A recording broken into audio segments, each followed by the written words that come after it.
Good afternoon, everyone. We'll be starting real soon here. Hopefully, the start off your week has been a good one. Okay, so welcome to the February 23rd session for this class. If we are disconnected for more than 10 minutes, please check our Canvas site a little bit later today for information that was to be covered during this particular session. It is now 1:15. Let's go ahead and get started. So at this time, this is our attendance check-in, please. At this time, please type present for your attendance in chat. If you did not sign in with your full name, be sure to include it in the message. Thank you for your prompt responses. I'll try to remind myself to do another attendance check-in before we leave today, since others may join us after we start here.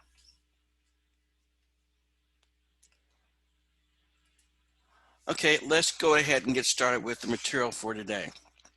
So what we normally do for this particular session, as we do all the other previous sessions, we do a last session check-in. We sort of review what we've covered so far. So last session, when we were together, we were talking about the consciousness and the two-track mind. So we left off, starting off with hypnosis. And hypnosis is being placed in a state of heightened suggestibility. There were two theories that we looked at that sort of help to explain why it is that people can be hypnotized and they can perform certain types of activities that obviously they're being told to do, or they cannot experience pain. So one of the ideas was divided consciousness theory. And what divided consciousness theory is basically saying is that hypnosis is a special state of divided consciousness of our dual track mind.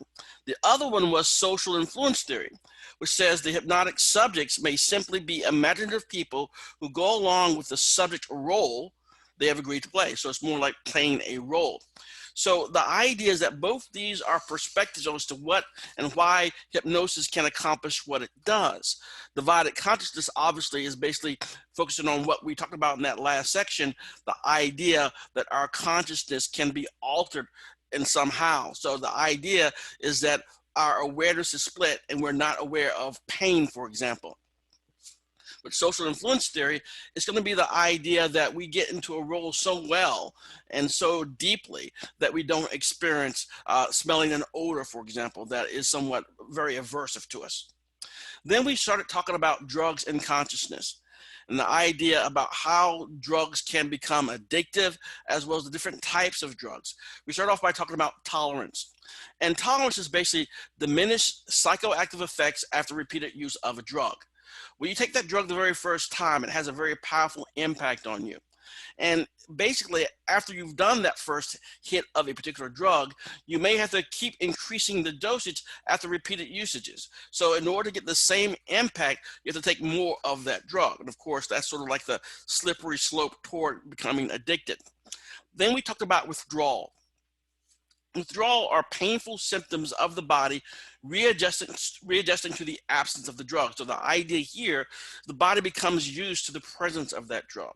In fact, the body sometimes, who produces certain types of substances that may be similar to the drug that one is taking in, will stop producing that substance. Sometimes when you're having some sort of medicine prescribed to you in a similar scenario, the doctor says you have to be weaned off the medicine. So you can't just stop it cold turkey, because you got to get your body used to producing that substance again. But here with withdrawal, the idea you take some sort of substance, your body does not like it when that substance has been withdrawn from it, and it acts out with very painful symptoms. In fact, last time we talked about this as well, is that sometimes when people are taking the drug continually, they're not taking the drug anymore to be high. They're taking the drug just to feel normal, to get rid of the painful withdrawal symptoms that they're experiencing. Then we also talked about dependence. There were two types that we talked about, physical and psychological. The physical dependence is when the body craves the drug. So the idea is the body has gotten used to it.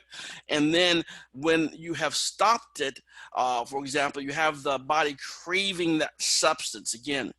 And psychological dependence. Here, the idea is that you need, and this is in quotes, you need something just to deal with the stress in order for you to be able to relax, in order for you to be able to fall asleep, in order for you to be able to socialize with other people.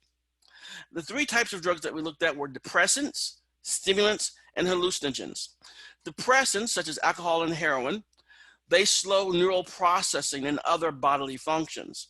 Stimulants, such as caffeine and nicotine, they intensify neural activity and other bodily functions. So one, the depressant slows things down, the stimulants get things revved up. And then there are hallucinogens, such as LSD and marijuana. They cause hallucinations, images and other sensations that do not come from the senses. So you may hallucinate something, meaning that you, according to your brain, there's something there like big spiders, for example, but your eyes did not see these big spiders. It's something in your brain, like in your visual cortex, that's generating this because of the drugs. But there really isn't anything in the real world that would give you that particular senses because your eyes are not involved in this particular visual stimulation.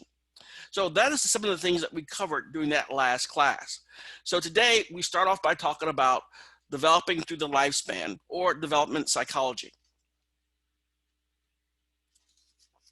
So in developmental psychology, the topics that we'll be bringing to life here today are going to be issues in thinking about development, nature and nurture, continuity in stages, stability and change. Some of these ideas we've talked about before, so we'll briefly go over them again. We'll also talk about prenatal development from conception to zygote, embryo to fetus, and the idea of telogen risk, and then newborn skills and behaviors. So we start off by looking at issues in developmental psychology. So these issues are the ones that we've talked about before: nature and nurture.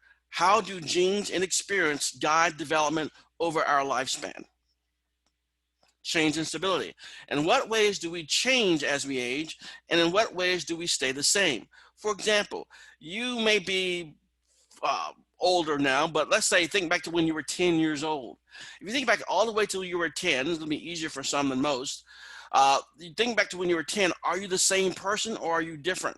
So in some aspects, you have changed, and some other aspects you may have remained stable, okay? But you see yourself as somewhat different, but also the same. And then we have the idea of continuity in stages. Is development a gradual change, or are there some leaps to a new way of thinking or behaving? So let's look at the start of it all. And this gets with prenatal development and the newborn. It starts off with the beginning. All right, it may start with dinner, but let's talk about the main point here. You have sperm and egg. They unite to bring genetic material together and form one organism. So we have donation from the mother, donation from the father, and we have the form of a zygote, a fertilized cell. This is conception. The images at the bottom you see are sperm racing toward an ovum or an egg. At the very far right, you see one that has fertilized, or in the process of fertilized, a particular egg. So that is the start of the process of life. So we start now looking at prenatal development. Prenatal development starts off with that zygote, that fertilized cell. This will occur from the first 10 to 14 days. We have the zygote stage. After the nuclei of the egg and sperm fuse together, the cell will divide several times. Now, sometimes the zygote first fully splits into two. When that occurs, fully splits into two, that's when you have the start of identical twins. Now, the milestone of the zygote stage is the following. Cells begin to differentiate into specialized locations and structures. So right now we have a mass of cells, and then during this stage, they begin to go to specialized locations and starts to form specialized structures. Then we have the embryo for around 2 to 8 weeks. And this is where they have implantation. This stage begins with the multicellular cluster that implants into the uterine wall of the mother. The milestones of this implantation stage, we have differentiated cells develop into organs and bones. So we start off with these stem cells that become more and more differentiated until ultimately during the embryo stage, they're developing even more and start to identify themselves as becoming organs and bone structures.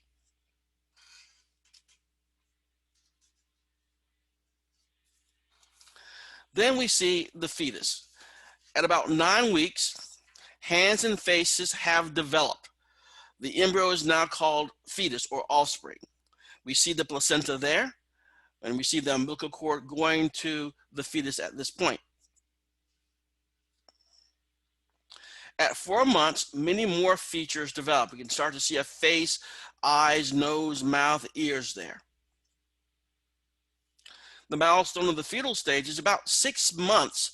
The fetus might be able to survive outside the womb. Now, during this time frame, there are lots of things that are going on outside, okay, outside in the mother's environment.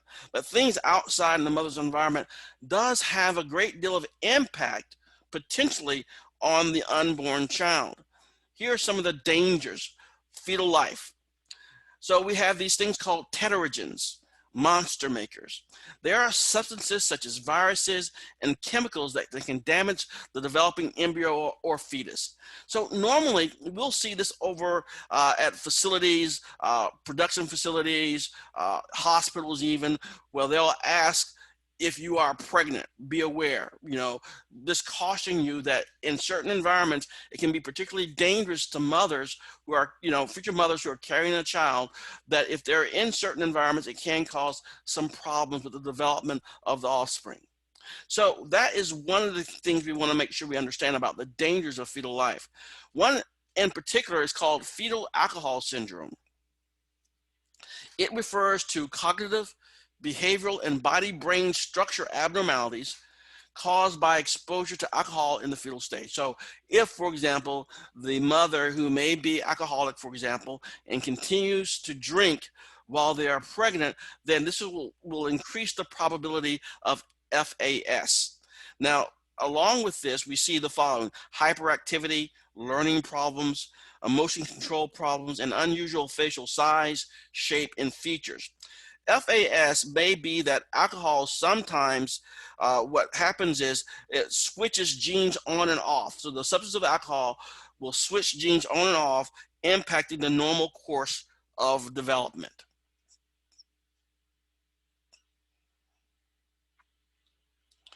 Now, so we rush through from conception through the stages of development while inside your mother, from the zygote to the embryo to the fetus. And now we're going to say what happens when we are born. This is the competent newborn. There are certain skills that we have that we are coming to the world pre-packaged with. Reflexes are responses that are inborn and do not have to be learned. So these newborns have reflexes that will ensure that they're able to feed. Now, obviously, feeding is going to be key to survival. If you can't feed, you won't live. So obviously, over time, the offspring that had these reflexes already as part of their makeup were the ones who were able to survive more easily. And therefore, those characteristics were passed on to their particular offspring when they grew up, became mature, and were able to have offspring. So those same characteristics are passed along. What are some of these reflexes? Well, we have the rooting reflex. When something touches a newborn's cheek, the infant turns toward that side with an open mouth. So that makes it easier to start to get nourishment. The sucking reflex can be triggered with a fingertip. So you put it there and they will begin to suck. And then, of course, we have crying when hungry. Is the newborn talent of using just the right sounds to motivate parents to end the noise and feed the baby. Now, we talked about this previously, that you could be fast asleep and you could be a really, really sound sleeper as a mother and nothing wakes you. But then when the baby cries, that filters through your system and wakes you up. So we see a lot of systems in place that are going to be playing and working together to allow for the parents to be available, the mother to be available to take care of the needs of the kid to know how to cry, to get the attention of the mother, and so on. Now, there's another inborn ability too. Newborns, again, about an hour old, and normally these reflexes can be seen as young as about an hour after they've been born. They can test for these reflexes, and those reflexes are there. Now, what that tends to suggest is this: we are born with these reflexes. We don't have the time to learn them. So we come into the world already prepared to have these reflexes for us. Now, this other inborn ability we see here. We see these images. We have one on the left and one on the right. We can conclude from what happens when newborns are looking at these images, they will look at the image twice as long as the one on the, look at the one on the left, twice as long as the one on the right. And the simple reason behind that is simple. It looks like a face. So we seem to be geared to recognize faces more readily than anything else. Okay, so this tends to suggest that it probably has some sort of evolutionary or survival function to be able to recognize a face, to recognize something as friendly, for example. So the idea is that we come into the world already prepared with certain skill sets that will allow us to live.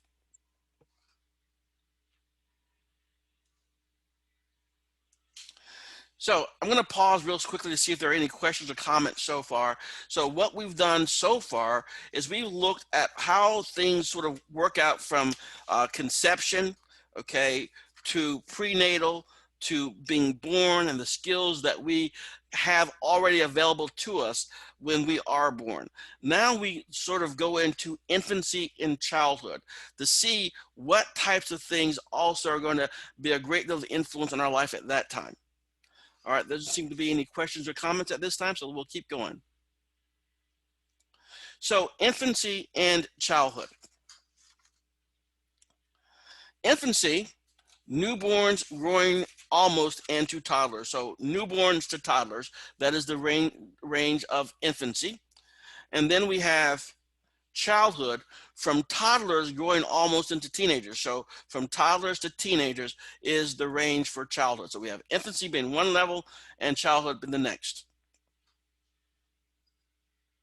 Now, for each of these stages, we will study the following ideas: brain development, motor development, cognitive development, social and emotional development. Now, it all starts off with sort of our master blueprint, and this starts our conversation about maturation. Maturation is not the meaning that you might think.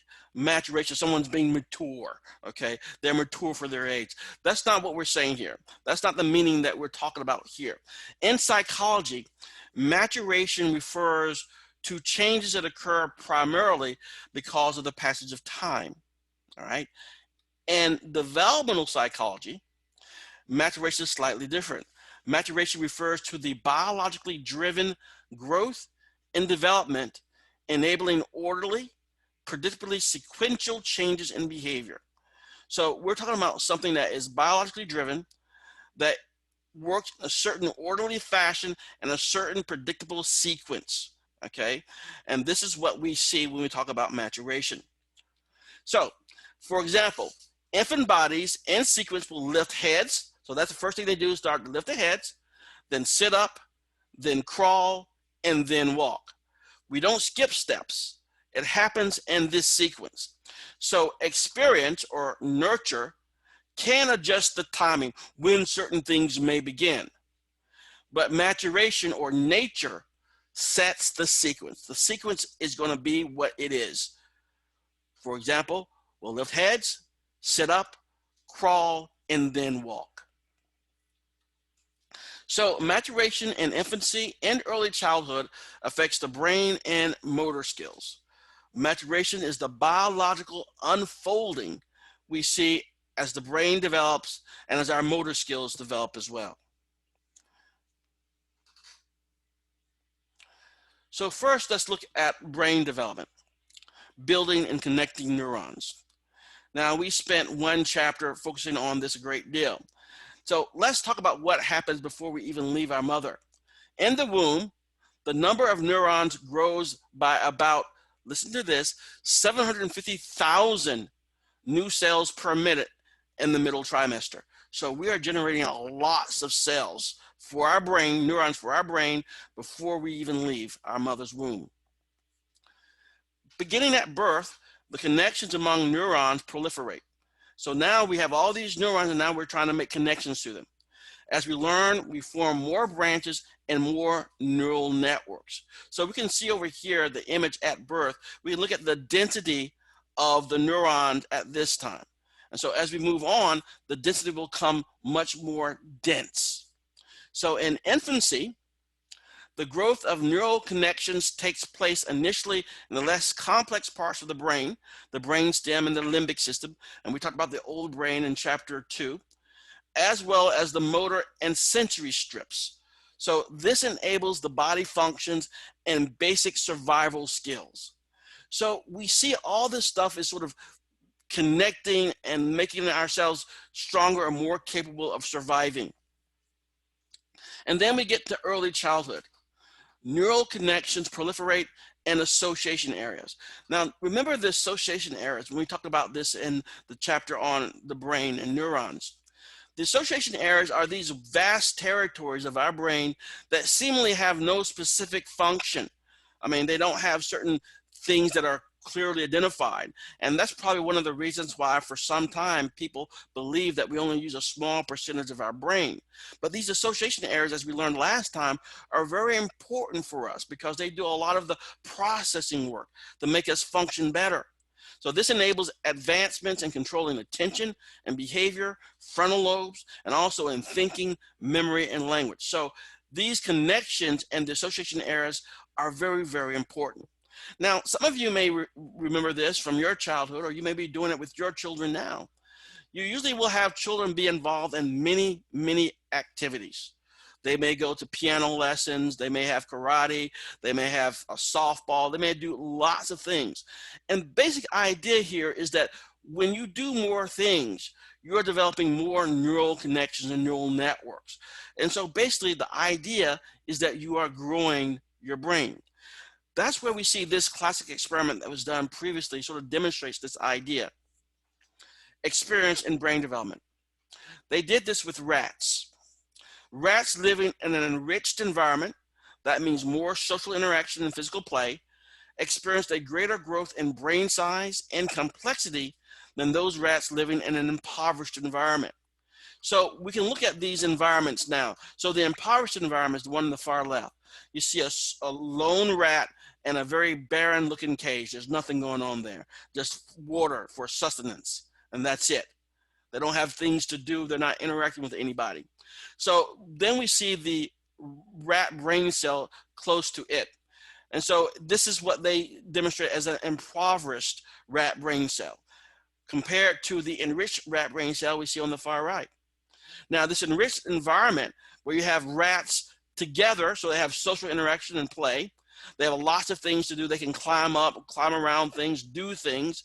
And this enriched environment allow their brains to grow in size. So they have more capacity in a sense. So in a similar way, that's what parents are doing with their kids when they have all these activities. All they're really trying to do is to enrich their environment. So they have greater neural networks and greater connections and also have better brain cells. It gives them sort of a leg up and a better opportunity. Now, motor development, maturation takes place in the body in the cerebellum, enabling the sequence below. Now, the cerebellum, again, was highlighted previously in a previous lecture about how we have a lot of coordinated movement because of the cerebellum. And you can see why that's important here. So what we see is that then we have the first sitting unsupported occurring around 6 months, crawling occurring around 8 to 9 months old. Then around 1 year or 12 months, they begin to walk. Now this guy has his pants, his shoes, and he's ready to get his walk on. So he's walking independently at around 15 months. This is the sequence of events as determined by maturation. When it starts may differ, but the sequence of events are usually going to be stable. We see these types of things happening because of maturation. This is how it unfolds. So that is our motor development. Now there's also the idea of our memory. And there's an interesting thing here about memory or baby memory. Babies don't remember a lot, okay? We can't recall ourselves when we're too young. we have what is referred to as infantile amnesia. In infancy, the brain forms memories differently from episodic memory of adulthood. So most people cannot really recall memories for the first 3 years of life.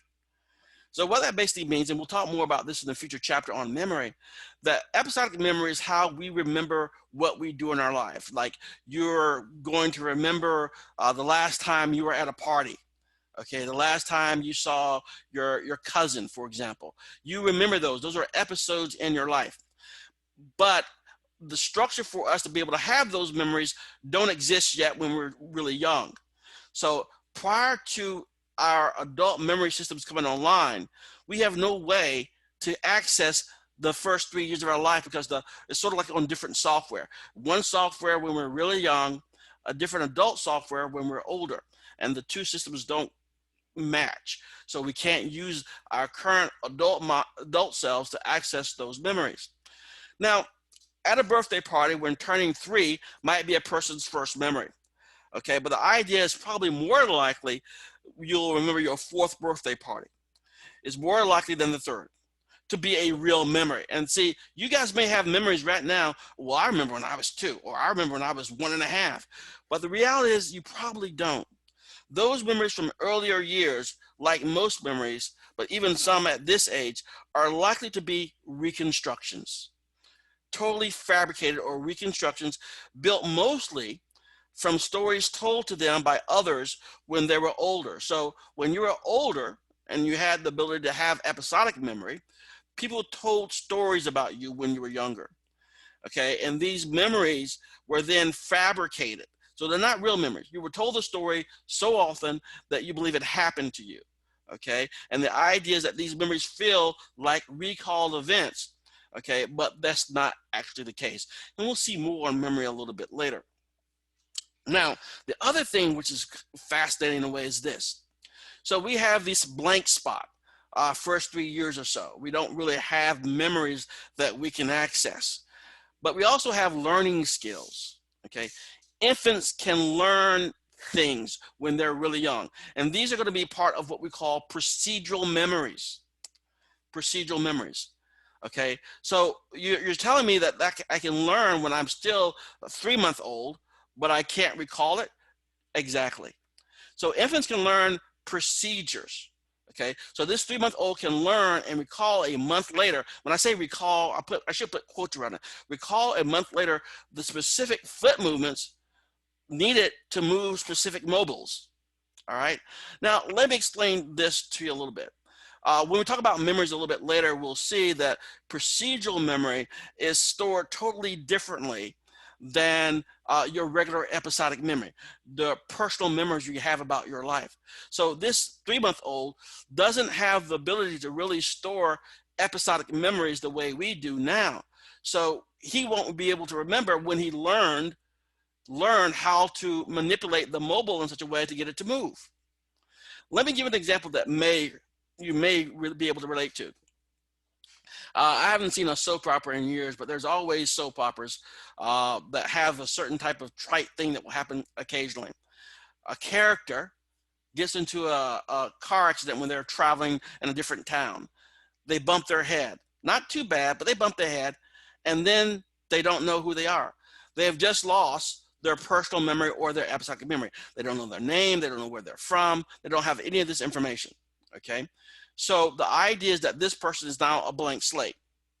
They have no personal memories, no episodic memories of themselves. So they go and start their life. They get a job at a diner, for example, but they can cook. Okay, and why can they remember to cook? Because cooking is procedural memory. It's not your personal episodic memory. You can learn skills, and the skills, you have them, but you do not have any recollections to how you learn them.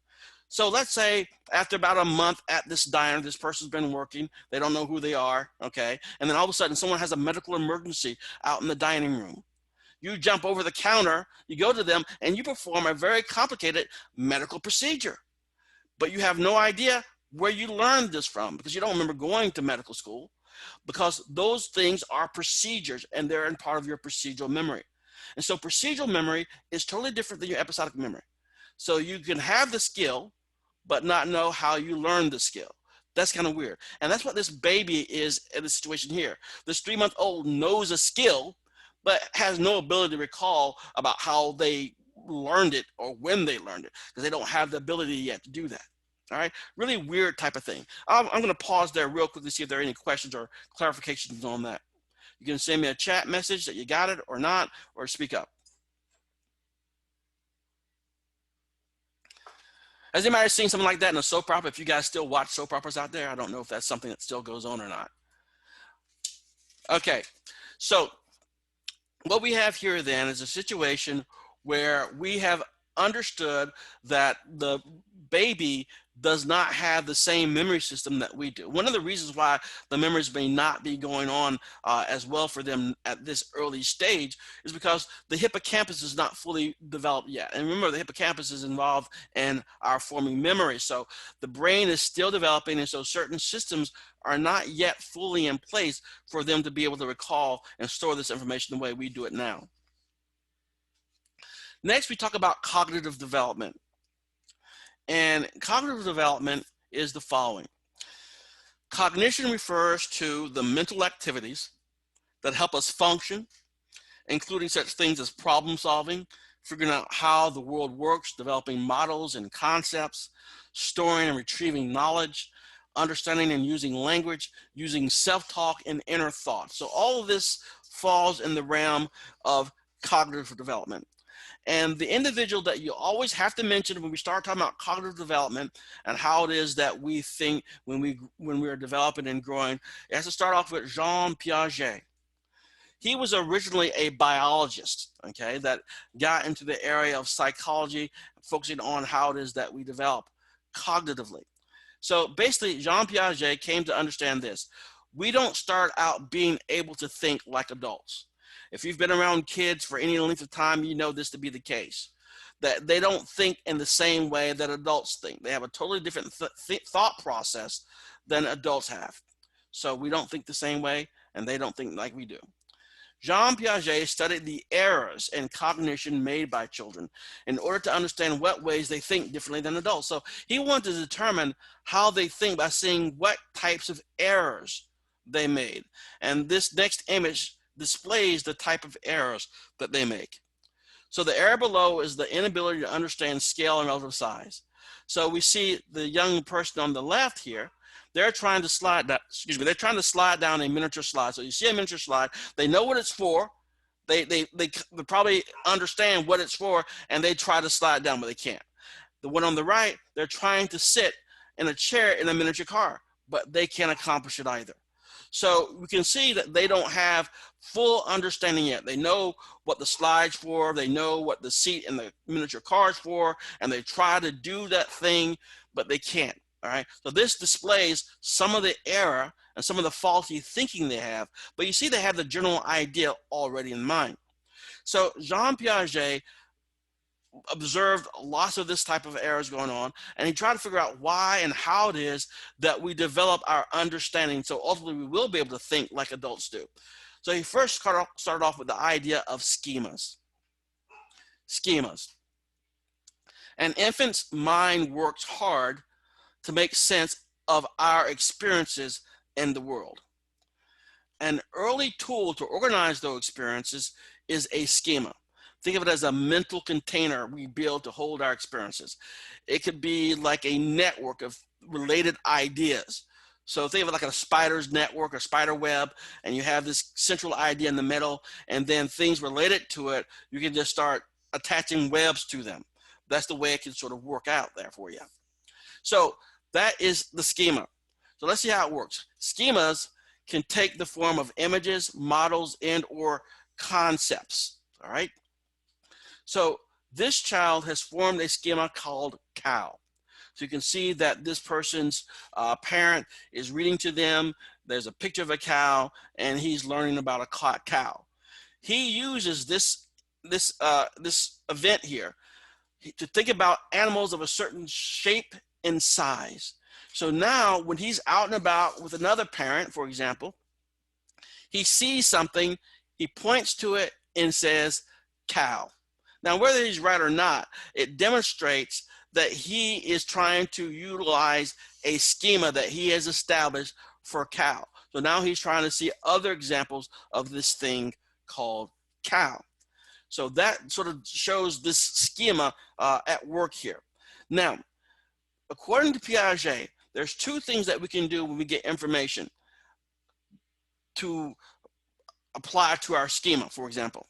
How does this girl use her dog schema when encountering a cat? So they've learned about a dog and have developed a dog schema. So what happens when they see a cat? All right. She can, one, assimilate the experience into her schema by referring to the cat as a dog. Okay, so that just means that she sees this creature here in front of her as a member of her current schema and just includes it in there and just says dog. Or she can accommodate her animal schema by separating the cat and even types of dogs into separate schemas. So somebody can say, well, that's not a dog, that is a cat. And the idea is they could say, okay, I have a dog schema and now I've established a cat schema. You have accommodated. So we can assimilate into a current schema or accommodate her animal schema by separating the cat or even developing different types of schemas. So we have a schema to help us understand what the world is like. And then we may adjust the schema by assimilating it into the current one or changing it, making it into a separate one by accommodation. Now, at this age too, there are other type of schemas going on. We'll see this in a future chapter, I think probably the next one that we'll have, about genders. One of the things too at an early age, boys and girls will start to understand what are boy things and what are girl things. Boys' toys, girls' toys, and all this type of stuff. So they establish those schemas rather early on too. So they'll be able to have a rather detailed schema about boy and girl and what boys do and what girls do and that type of stuff. So it's part of what we see as part of our culture. So assimilation, accommodation, variety types of schemas out there. They can assimilate or accommodate this new information. So John Piaget believed that cognitive development is a combination of nature and nurture. Getting back to one of the ideas and issues in developmental psychology that we talked about previously, children grow by maturation as well as learning through interacting and playing with the environment. So playing with the environment was a key thing that we'll see as we look at Piaget's stages of development or cognitive development. Two, it is not one continuous progression of change. Children make leaps in cognitive abilities from one stage of development to the next. So what we see Piaget is all about, he says nature nurture, it's both. And continuity versus stages, he leaned on the side of stages. He was a staged developmentist. So let's look at sensory motor stage, which is the first stage of Jean Piaget's cognitive development stages. So here's the full list. All right, we have sensory motor, pre-operational, concrete operational, and then formal operational. So now let's look at sensory motor real quickly here. So sensory motor stage occurs from birth to around age 2. In this stage, children explore by looking, hearing, touching, mouthing, and grasping. So what are the key things that they'll be able to do around this age? A good chunk of the time, they'll be crawling around or stumbling around, grabbing things, touching things, shoving things in their mouth. It's their world, okay? That's how they're understanding the world around them. Now, during this time frame, there'll be a cool cognitive trick they learn at around 6 to 8 months, and that's going to be object permanence.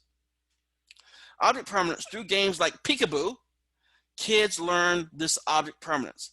The idea that objects exist even when they can't be seen. So peekaboo is something that a kid can sort of play with themselves even. All right, they're learning, they're testing, and they're starting to understand that things have permanence. Now, at the earlier end of this, when something is covered up, as far as they're concerned, that something that was covered up has vanished from the universe. It just vanished. But then they'll slowly start to realize that it's just been covered up. The thing is still there, okay? So that's when they get the idea that objects can remain permanent even if they cannot see them. That's a key developmental growth there. Then we have the pre-operational stage, which is going to be around from 2 years to around 6 or 7 years of age. And one of the key things that we see early in this stage is something called egocentrism. Egocentrism, okay? In this case, you see, I am the world, okay? Egocentrism here is another one of those terms that has different meaning in psychology than its more vague popular use. It's not about selfishness, but about being unable to see another person's perspective, or even to imagine that other people have a perspective that might be different from your own. For example, when someone may hide their eyes when they're this young, if I can't see, you can't see, right? So you're trying to hide from them, you just cover your eyes even though they're standing right in front of you. You hide your eyes. As far as they're concerned, that person can't see them either, okay, because they can't see them. So if the world has just become dark, how can anyone else see me? All right. So egocentrism is a hallmark of what we'll talk about a little bit later, autism, to such an extent that if you point somewhere, an autistic child might look at the end of your finger or point past the finger from their perspective, so they cannot get past their own perspective. So let's look at what this example demonstrates. So you ask this boy, do you have a brother? He says, yes, Jim. And then they ask the following, does Jim have a brother? And they say no. So he sees himself. He cannot see from anyone else's perspective. And that's what is meant by egocentrism here, that they are so centric to their own perspective, they don't have any idea that other people have their different perspectives. The similar story would be, for example, let's say this young kid is talking on the phone with his grandfather in California, and he went, and the grandfather says, did you have a fun time at the zoo this weekend? And the kid, instead of saying something, they just nod their head, believing that the grandfather should know what he's doing, but they don't, because the kid in this instance only has his own perspective. He doesn't have the ability yet to understand that people have differing perspectives. Now, what can kids do in this pre-operational stage? Well, first, they can represent their schema with words and images. So this thing that they develop, the schema of the world, they can start to represent them with words and images now. They can perform pretend play. Picture other points of view, replacing egocentrism with a theory of mind. So before they get out of this stage, they're going to start to develop what we refer to as a theory of mind. And as we'll see in a second, the theory of mind is when you start to understand that other people have perspectives other than your own. 4, they can use intuition, but not logic and abstraction yet. So they're not abstract thinkers, and they can't even use logic, but they do have these gut feelings that can be utilized, this intuition about how the world may work, for example. So let's look at this theory of mind. The theory of mind refers to the ability to understand that others have their own thoughts and perspectives, okay? Let's look at the little play that we have on the right screen here. You have Sally, okay, with the clear sort of dress, and you have Anne with sort of like the pleated skirt there. All right, and they're standing next to these cabinets. All right, so Sally puts her ball in the red cupboard. Sally goes away, and Anne moves the ball from the red cupboard to the blue cupboard. So where will Sally look for her ball? That's the question here. Where will Sally look for her ball? With a theory of mind, you can say and can picture that Sally will have the wrong idea about where the ball is, okay? If you do not have a theory of mind, the ball, Sally should look for the ball in the blue cabinet. But Sally wasn't even there when the ball got moved.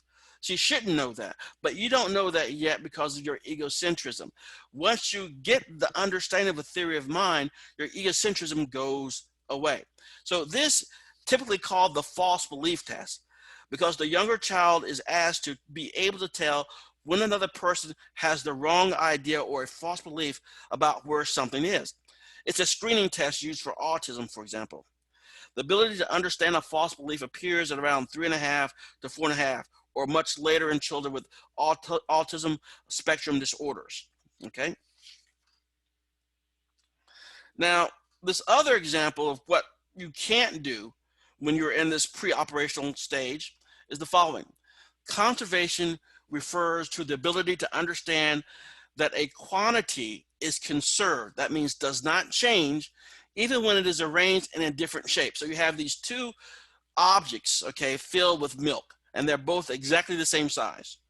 Then the experimenter gets one of these same size glasses and pours the milk into a taller, skinnier glass. And then they ask this young lady here, young girl, which one has more, and she'll point to the tall, skinny one. So as far as she's concerned, that represents more milk, for example, even though we know that it doesn't. It's the exact same amount. All he did was pour it into a different container. It's the same amount of substance. But because this person does not have conservation yet, they can't know that. They don't understand that. Another example is the following. Which row has more mice? As you may know quickly from looking at this, it's the exact same amount of mice from the top row and the bottom row. But they will continually say it's the top row has more mice because it's stretched out more and it looks more and larger. Again, they don't have fully yet to understand conservation as of yet. They don't have conservation. Now, obviously, you should think this through here. If you don't have conservation, there's certain types of math you will not be able to do until you have conservation. So obviously, before you can do certain types of very elementary types of math, you have to have this idea of conservation before you can successfully accomplish it. Now let's take a little bit of a side tour here and look at what can happen during this time frame. And this may occur, and it may be autism spectrum disorder. And I'm sure everyone's heard of autism spectrum disorder. And what it comes down to is the following. Children with disorders on the autism spectrum have difficulties in three general areas: establishing mutual social interaction, using language and play symbolically, displaying flexibility with routines, interests, and behavior. So children with disorders on the autism spectrum have more difficulty than a typical child in mentally mirroring the thoughts and actions of others. This difficulty has been called at times mind blindness, okay? So one of the key factors when it comes to people who suffer from ASD, somewhere on the ASD spectrum, is that they do not have the ability to connect with others socially. They don't have this ability of social interaction. They lack a social intuition, so to speak, that comes naturally to most children and most people. They just don't have it. Therefore, they sort of stand aloof quite often from others. Now, one of the things that can be done, they have tried to teach people with autism, young people with autism, to train them to do certain types of things. For example, they'll teach them to have some sort of what they call faces intervention. So in this chart you see here, this graph you see here, you see a control group, okay, and you see an intervention group called faces. So after the intervention, children with autism became better able to identify which facial emotion matches the context. So using the image over to the left called the happy train, it's like a video training type of thing. They try to train autistic kids to be able to match faces of emotions with certain types of context. That's what they're trying to accomplish. Now, the idea is that we see from this chart that after the interventions, they were able to do that. They were able to accomplish that task. Again, there's still some questions as to what we're actually doing here. Are the autistic kids learning to understand the emotions of others, or are they memorizing that certain facial positions correspond to certain emotion words? Okay, so that's part of the research question there. But the notion is that this is one of the things they try to do to allow these individuals who have this lack of social smartness or social intuition to be able to connect with other people on some level.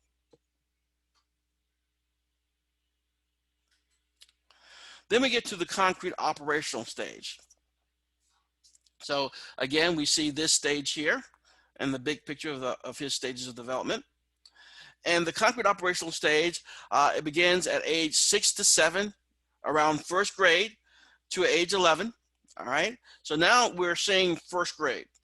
And during this concrete operational stage, we'll have certain abilities in place now that will allow us to start doing some mathematics. Children now grasp conservation and other concrete transformations. They also understand simple mathematical transformations and reversibility of operations. What we mean by that is the following. 3 plus 7 equals 10, to figure out that 10 minus 7 equals 3. So obviously, when they get to this ability, that's when you'll see them having the ability to start doing some math. Now, abstract math is going to be something that's going to be beyond them at this point. It'll take them to get a little bit more developed cognitively anyway before they can start solving for X or Y. That comes a little bit later. Now, a couple of things dealing with Piaget and Vygotsky. Piaget helped us to understand kids fairly. Okay, 3 years old may break things without intending to. Okay, they don't understand it. Cannot tell that they are blocking your view, much less figuratively see from your own viewpoint on particular issues. May complain about a sibling eating more food if the same sized pizza was cut into more pieces, and may not get your sarcasm. So through the work of Piaget, we understand a lot more about a typical 3-year-old, about what it is that they just have no clue about and what they can't understand. Now, although Jean Piaget's observations and stage theory are useful, today researchers believe the following, that's sort of contrary to Piaget's work, that they believe that development is a continuous process, that is not just stages, it's more continuous, that children show some mental abilities at an earlier age than Piaget thought. And there's some research out there that shows that even before we even have some language, there's some indications that infants may understand a lot more about the world than we give them credit to. They just don't have the language yet to communicate that. And formal logic is a smaller part of cognition, even for adults, than Piaget believed. And what this basically means is this. We've gone through so far to the concrete stage of the cognitive development. And what the suggestion is here is that a lot of adults is okay with concrete operational stage. They can live their lives being in that particular stage, that we don't always have to get to formal logic, okay, and abstract reasoning that we see in the final stage that Jean Piaget developed. Now, Lev Vygotsky gave us an alternative view to cognitive development. Lev Vygotsky studied kids too, but focused on how they learn in the context of social communication. The principle here is that children learn thinking skills by internalizing language from others and developing inner speech. Vygotsky saw development as a building on a scaffold of mentoring, language, and cognitive support from other parents. Let me give you this basic idea here. If you have older siblings in the house, they teach you stuff, right? They teach you the ropes, okay? So they give you support, okay? They may mentor you, okay? And so they give you some place to sort of help support you as you are learning, cognitively developing, doing this social interaction. Now, it also should be pointed out too, I'll bring this up as a short aside, that if you have a kid, for example, that doesn't have any siblings and all they really interact with are adults, do you think their speech will be more adult-like or very underdeveloped? I'm asking you a question here. So you have a kid, let's say a only child, and the only children they interact with are very few, and they interact mostly with adults. So do they sound more adult-like in their speech as they start to develop and grow? What are your thoughts? All right, good, adult-like. So that is what we normally say. In fact, we can see that happen. Now, sometimes, having grown up around siblings, sometimes the older siblings, they're not as bright as even the younger siblings, and they may tell them things which are wrong. Okay, so the idea here is that we learn around our environment. Okay, so what Vygotsky is really communicating, the idea here is that the environment is a key thing.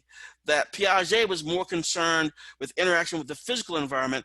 He's more interested here, Vygotsky, with the social environment that helps us to develop cognitively.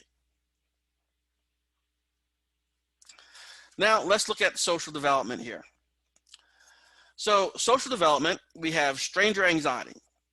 Stranger anxiety develops around the ages of 9 to 13 months. In this stage, a child notices and fears new people. Okay, they fear new people. Explaining stranger anxiety, how does this develop? As children develop schemas, and we talked about this before, when they develop schemas for the primary people in their lives, so they have a schema for the people they are close to, okay, the trusted people in a way. They've developed these schemas for the primary people in their lives. They are more able to notice when strangers do not fit the schemas. They do not yet have the ability to assimilate those faces. All right, so they become more fearful. Again, this could be a survival mechanism, an evolutionary thing, because again, strangers most likely represent danger to our ancestors. All right, so an evolutionary psychologist would note that a child is learning to walk at this age. Some of the children who walk toward unfamiliar creatures might have died before having a chance to pass on their genes. So familiarity of the creatures and individuals around you were important. Therefore, they have a survivability function. So that sort of is one social development where we develop that sense of stranger anxiety. The other one is attachment. Attachment refers to an emotional tie to another person. In children, attachment can appear as a desire for physical closeness to a caregiver. Now, the origins of attachment research. Experiments with monkeys suggest that attachment is based on physical affection and comfortable body contact and not based on being rewarded with food. Okay? The word tie here implies something even stronger, tighter, and closer than the word connection. Sometimes this attachment includes anxiety, distress when separated from a caregiver, as we see on the upcoming slides. And this famous study of Harlow monkeys, all right, basically he set up a situation where he gave monkeys a choice of a surrogate mother. A baby monkey would cling to a comfortable cloth mother rather than a mother that provided food. Okay, so the idea is this, that as long as they could, they would stay with the cloth mother for the close comfort and then get the food only when it was necessary. So there was this desire, it would appear, for some sort of body contact.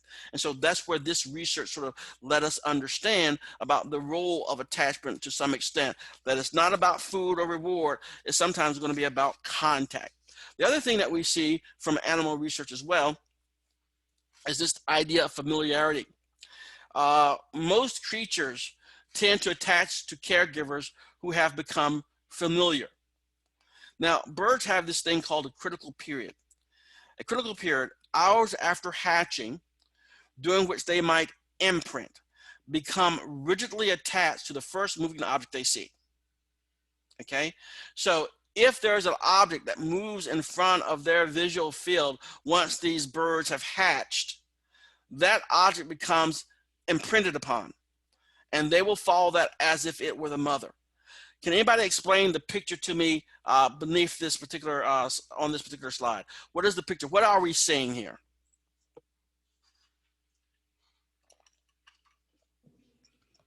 The birds are flying with the motorized vehicle.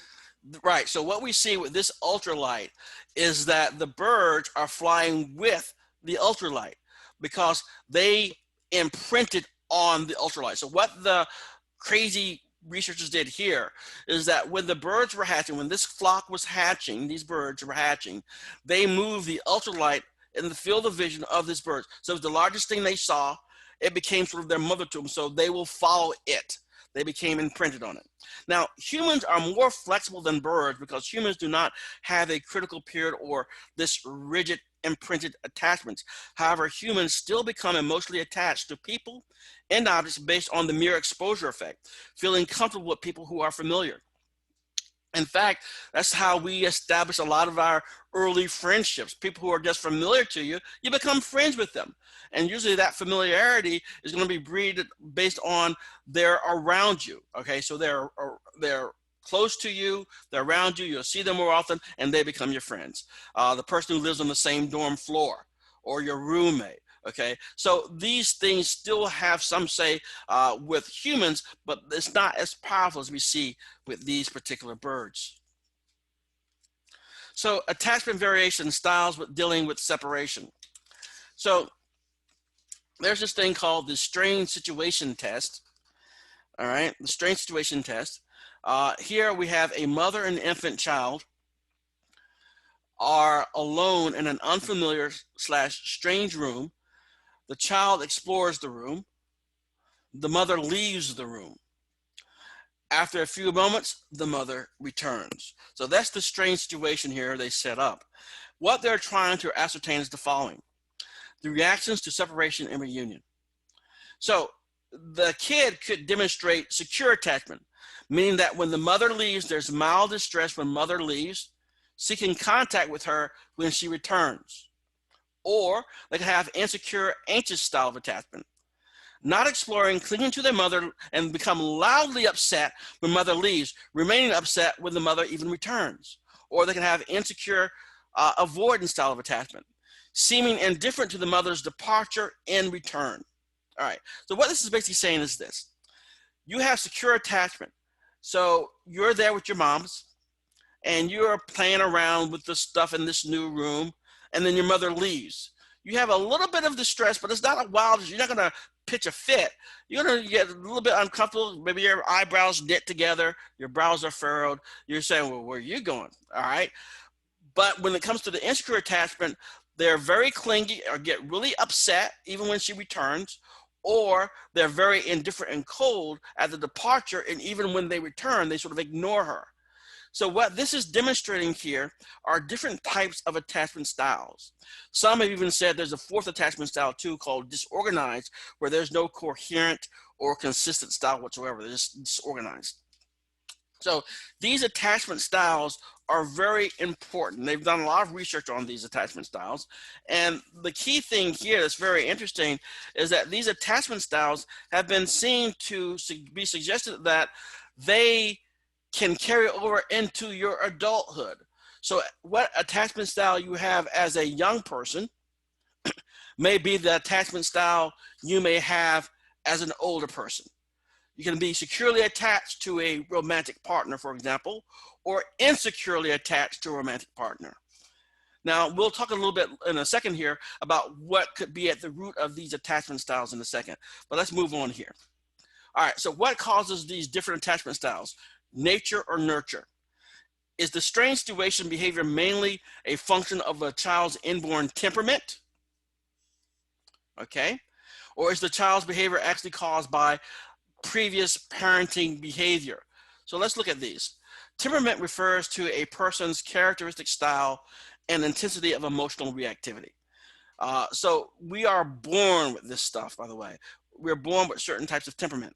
Some of us are going to be born as infants as an easy temperament. They're happy, relaxed, and calm. They're very predictable rhythms of hunger and sleep. These are going to be the babies you're going to love to be around because they're chill. They don't get too excited about things and get all cry and all this type of stuff. Then you have the babies who are going to be somewhat more difficult.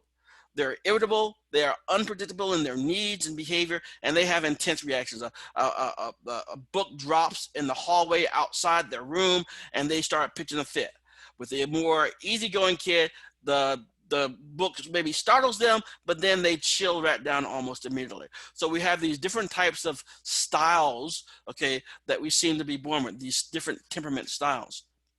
Now, Mary Ainsworth believed that sensitive, responsive, calm parenting is correlated with a secure attachment style. So by having a parent that is sensitive, responsive, and calm, you have a secure attachment style, meaning that when you put them in that strange situation scenario, they'll be mildly discomforted, but not majorly so when mom leaves, and very pleased to see her when she comes back. No major thing. And they feel secure enough to go exploring on their own.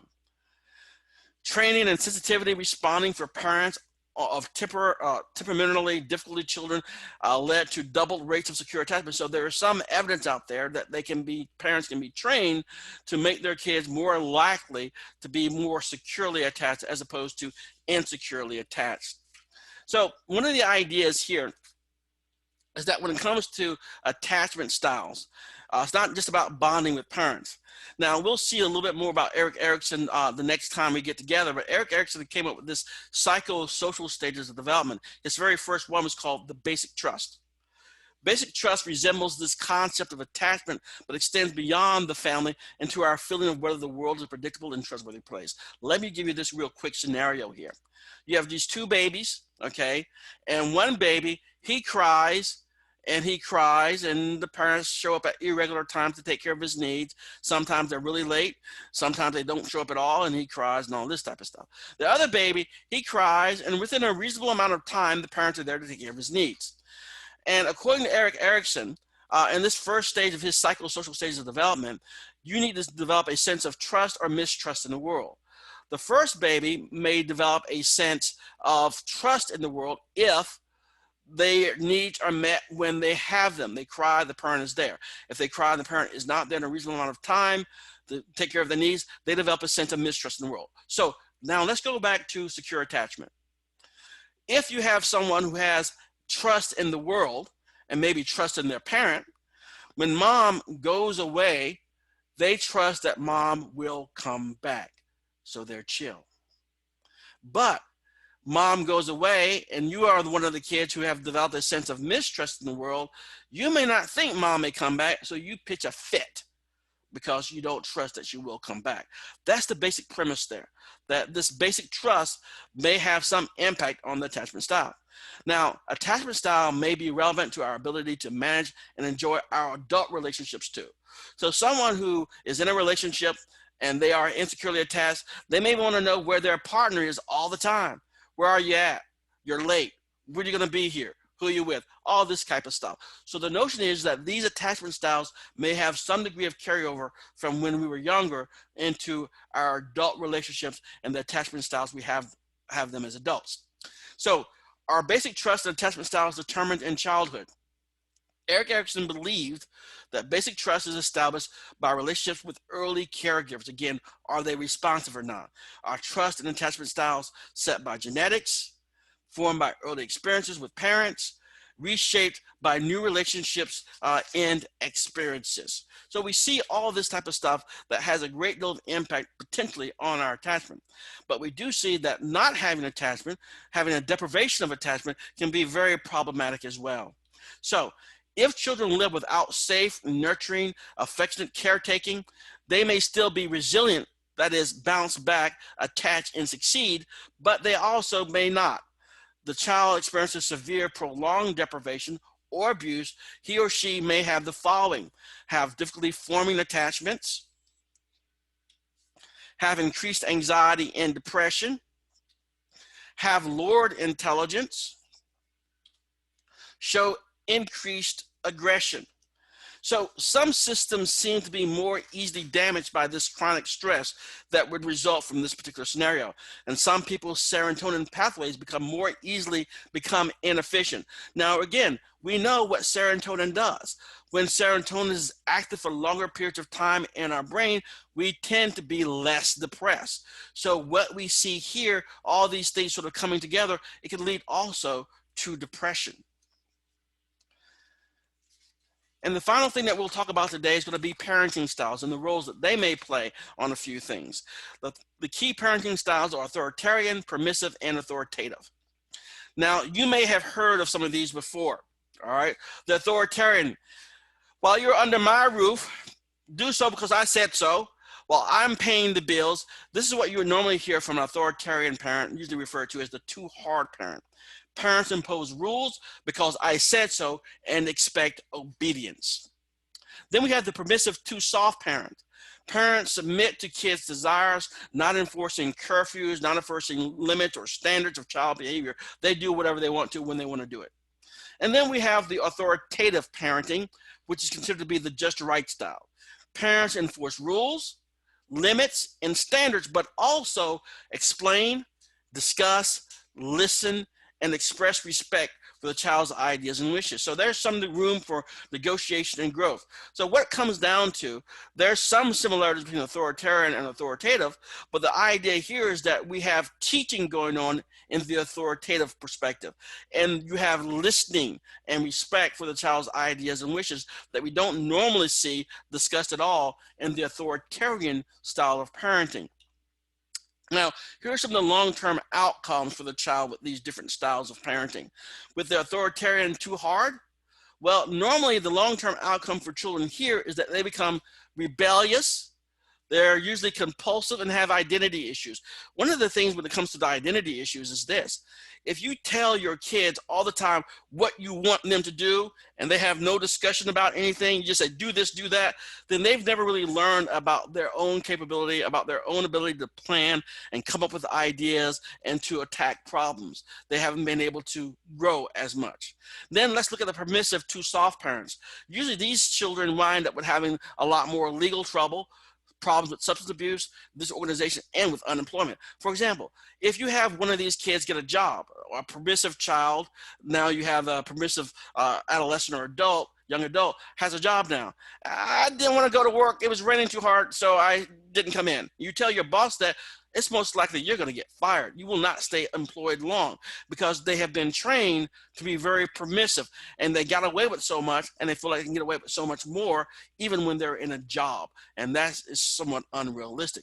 And then we have the authoritative just right style.